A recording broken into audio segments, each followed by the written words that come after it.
And finally, in the 5th verse,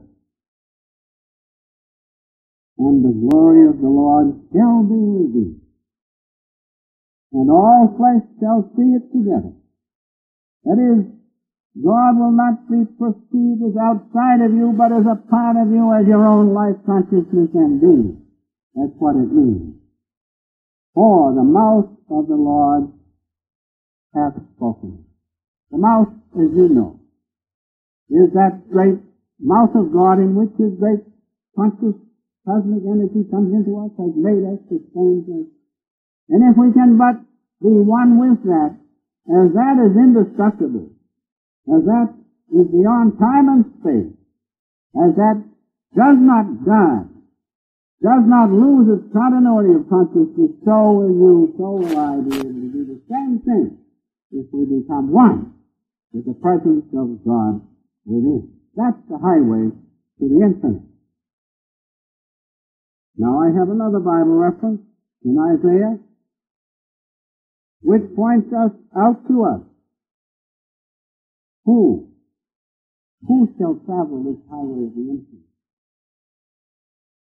To travel the highway 101, you have to have an automobile. And there are various requisites. There are surely certain requisites that travel this highway to the infinite. And they are clearly pointed out in this reference in Isaiah, the 35th chapter, the 8th, 9th, and 10th verses.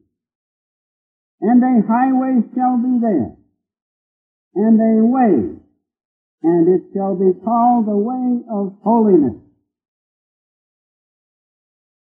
To travel that highway, you must change your consciousness from outward consciousness of delusion and worldly things to the higher consciousness of God's presence within.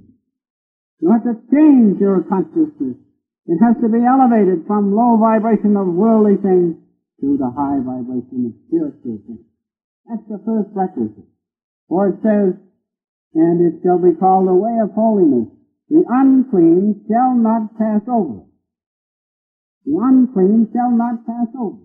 You cannot travel the highway to the infinite with worldly consciousness, because God's presence within you is not of a worldly nature.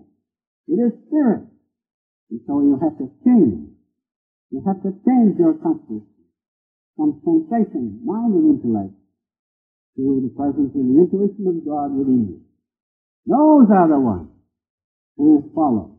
Unclean consciousness means consciousness that is not spiritual, that's all. And finally, who shall travel there? And it says, but it shall be for those, the redeemed shall walk. The redeemed simply means those who have overcome the delusion of this world existence. If you overcome this delusion and feel the presence of God, aren't you redeemed? That's what it means. You have to overcome the attachment to this worldly consciousness, which gives you nothing in the end but disappointment. There is no reward like there is for following the presence of God within. They are the ones who shall travel this road. The redeemed shall walk there. Those who simply make the effort to overcome this consciousness of delusion, they can travel that highway to the infinite, because then they can perceive the presence of God. They are the ones. And then it goes on, the ransomed of the Lord. Those who are lifted up from this worldly living and consciousness into the Christ consciousness within, of which Jesus spoke. And he said, the things I do, you shall do, and greater things. Everybody can do it. Don't think it's reserved for just the saints. Every one of us can do it because we're made in the image of God. Those are the ones who shall travel the highway of the infinite. The ransomed of the Lord shall return and come to Zion with songs and everlasting joy upon their heads.